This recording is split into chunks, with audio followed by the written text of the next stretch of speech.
Timothée Chalamet was born on December 27, 1995, in Manhattan.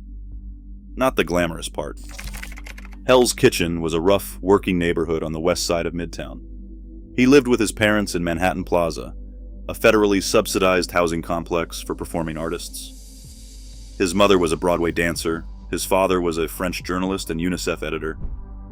His sister Pauline trained at the School of American Ballet as a little girl. His maternal grandmother had also been a Broadway dancer. The whole family was soaked in the arts. Not Hollywood arts, real arts, stage arts. The kind nobody gets rich doing. He attended LaGuardia High School of Music and Art and Performing Arts, the school that inspired the movie Fame. He went on to Columbia, transferred to NYU, then dropped out entirely to act. His first professional credit was a 2009 episode of Law & Order, in which he played a murder victim. He was 13. By 2017, he was one of the youngest Best Actor nominees in decades for Call Me By Your Name. It was not the typical Hollywood pipeline. His family was immersed in the arts, but not in the studio system that launches most film careers. That background matters for everything that comes next. Because what he said on a stage in Los Angeles in early 2025 was not the statement of someone who grew up inside the Hollywood machine. It was the statement of someone looking at that machine from the outside and saying, out loud, exactly what it runs on. And the reaction told you more about Hollywood than anything Chalamet himself ever could. The speech that made everyone uncomfortable. February 23, 2025. The 31st Screen Actors Guild Awards at the Shrine Auditorium in Los Angeles. Chalamet had been nominated for Outstanding Performance by a Male Actor in a Leading Role for his portrayal of Bob Dylan in A Complete Unknown. He had spent 5.5 years preparing for that role. He learned to play guitar. He sang live on camera without overdubbing. He spent years studying Bob Dylan's mannerisms, his speech patterns, his way of moving in a room. The film grossed over $100 million globally. Critics called it one of the best performances of the year. When they called his name that night, he genuinely looked shocked. He got up to the microphone and did something you almost never hear at these shows. He told the truth. He said, "I know the classiest thing would be to downplay how much this means to me. But the truth is this was 5.5 years of my life. I know we are in a subjective business, but I am in pursuit of greatness. I know people do not usually talk like that, but I want to be one of the greats.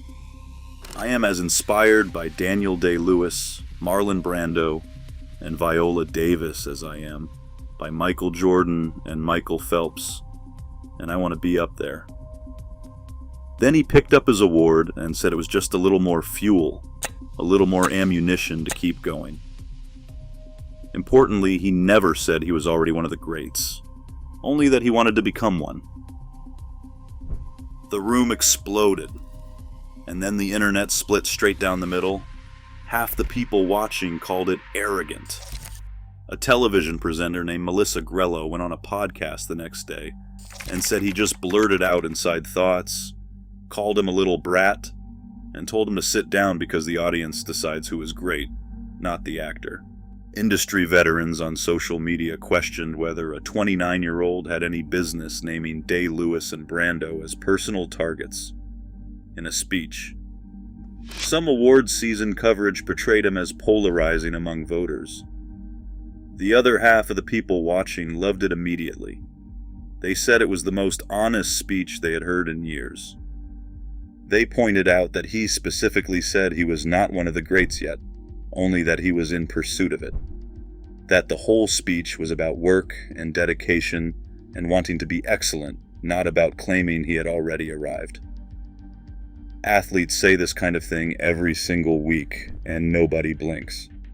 Michael Jordan said it constantly, Tiger Woods said it, Tom Brady said it.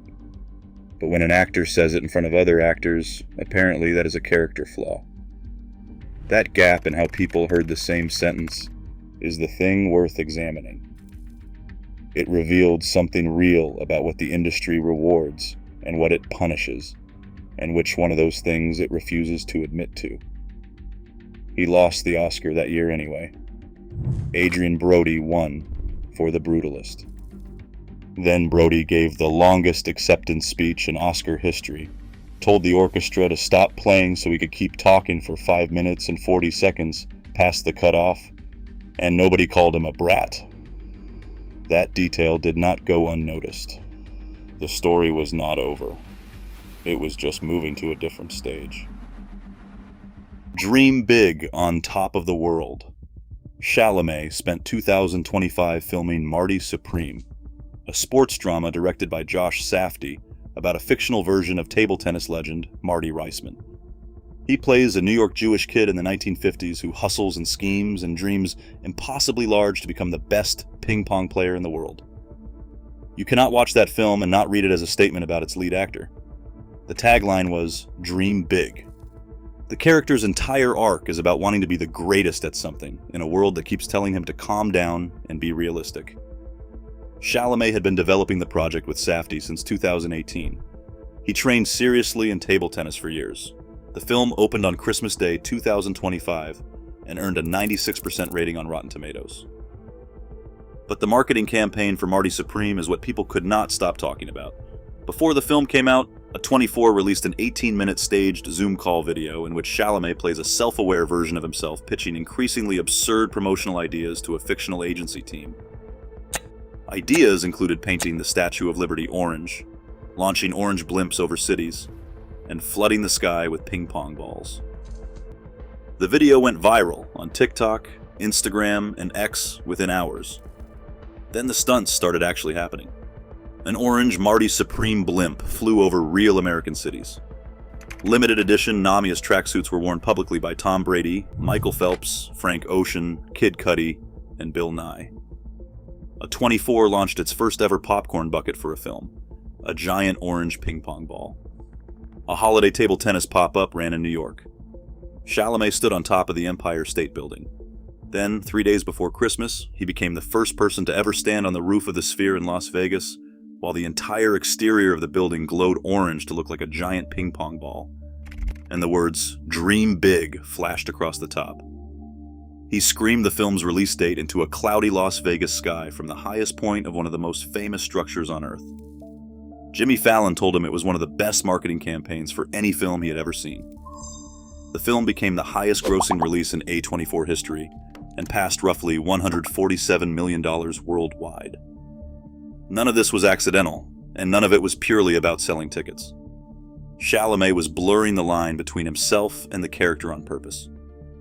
The guy who said at the SAG Awards that he wanted to be one of the greats was now standing on top of the world's most visible building screaming, "Dream big." He was making it impossible to separate his personal ambition from the story he was telling on screen. And he was doing it in the most public, the most visible, the most undeniable way available to a person in his position. Hollywood had rewarded the campaign. The critics had rewarded the performance. The early awards shows had rewarded the actor. What came next would test something entirely different. Not his talent, not his hustle, but how the industry actually feels when someone with obvious talent also has obvious hunger and is not apologizing for either one. That test was coming in the form of a question nobody expected. What does a man who wants to be the greatest in his field actually think about the fields nobody watches anymore? Before we move on, if you're enjoying this analysis, please consider subscribing. It helps the channel tremendously. The comment that cost him everything and nothing. February 21st, 2026. A CNN and Variety town hall event at the University of Texas at Austin. Chalamet was sitting on stage with Matthew McConaughey, his Interstellar co-star, for a public conversation about his career and the state of the film industry. They discussed audience attention spans, whether people still go to cinemas, and whether filmmakers and actors have to fight to keep their art form relevant. Chalamet said he was right in the middle on the issue. He admired people who went on talk shows and made the argument for keeping movies and movie theaters alive. But he also felt that if people genuinely wanted to see something, They would go out of their way to see it, the way audiences went out of their way for Barbie and Oppenheimer. Then he said he did not want to be working in ballet or opera, or in things where it is like, hey, keep this thing alive even though no one cares about this anymore. He immediately caught himself. He added that he had all respect for the ballet and opera people out there, and that he had just taken shots for no reason. The full remark, in context, was a person mid-thought, saying something clumsy, catching himself immediately, and acknowledging on the spot that he had said something he probably should not have said.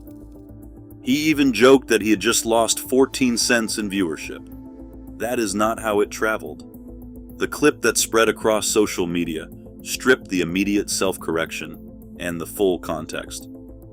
What circulated was the no one cares part, taken out of its surrounding conversation. The Royal Ballet posted a response on Instagram.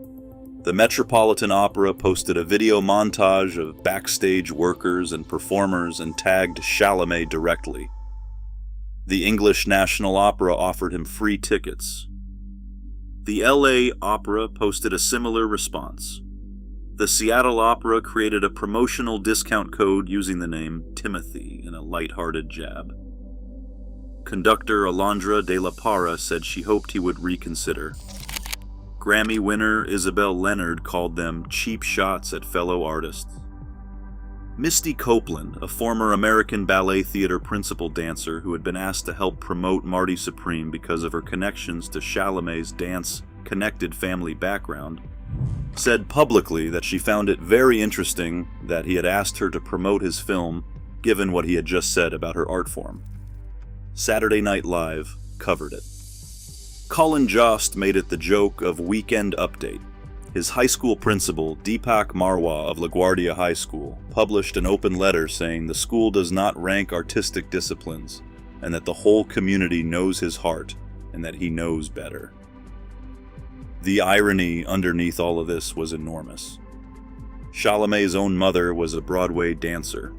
His sister Pauline trained at the School of American Ballet from the age of 5 and danced in a Broadway production of A Midsummer Night's Dream as a child.